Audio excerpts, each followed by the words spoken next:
Well, good afternoon, everybody. This is Chris Berger. It's time for BergerPoint.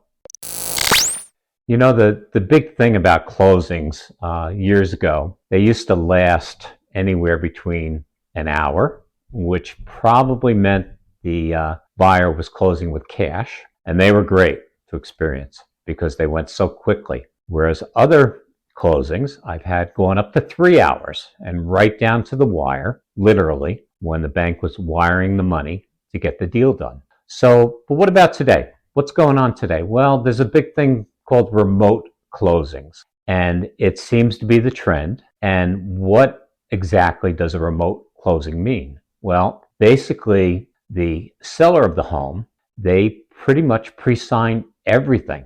Well, they do pre-sign everything, and they give their attorney the power of attorney and to receive the funds, and they actually do not have to go to the closing.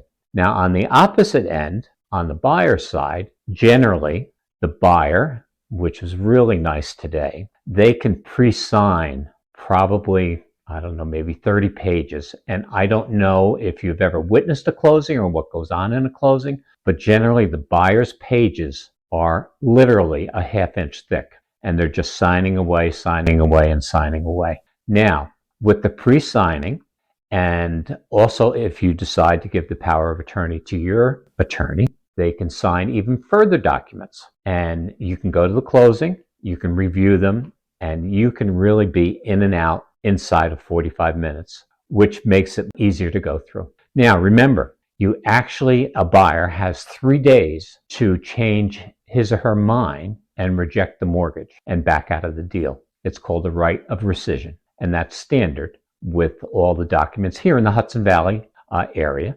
and it's happened to me in Carmel, New York. So that's my point. You know, it's a big Beatle week with Paul McCartney playing on the Rolling Stones album, played bass, and on the song particularly, Bite My Head Off, as I recall, and being released this week. And again, Now and Then, a new song by the Beatles being released on Thursday. And it brings me back to when 2009, Summer Live, I saw Paul McCartney at Yankee Stadium. Be well.